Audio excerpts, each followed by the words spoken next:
রাসূল সাল্লাল্লাহু আলাইহি সাল্লাম কনস্টান্টিনোপল তথা বর্তমান ইস্তাম্বুল বিজয়ের ব্যাপারে ভবিষ্যৎবাণী করেছেন। আব্দুল্লাহ বিন আমর রাদিয়াল্লাহু তাআলা আনহু বলেন, একদিন তাকে প্রশ্ন করা হলো, দুই নগরের মধ্যে কোনটি প্রথম বিজিত হবে, কনস্টান্টিনোপল নাকি রোম? রাসূল সাল্লাল্লাহু আলাইহি সাল্লাম বললেন, হিরাকল বা হিরাক্লিয়াসের শহর কনস্টান্টিনোপল। দ্বিতীয় নগরী তথা রোম আল্লাহর ইচ্ছায় কিয়ামতের পূর্বে বিজিত হবে।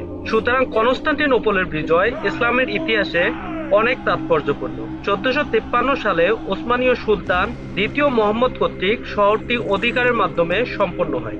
শহর অধিকারের পূর্বে এটি জুলিয়ান ক্যালেন্ডার অনুসারে 1453 সালের 6 এপ্রিল থেকে 29 মে পর্যন্ত অবরোধের সম্মুখীন হয়। তারপর চূড়ান্তভাবে শহরটি উসমানীয়দের অধিকারে আসে। ওসমানীয়দের এই বিজয়ের ফলে ইউরোপে অগ্রসর হওয়ার পথে আর কোনো বাধা থাকলো না।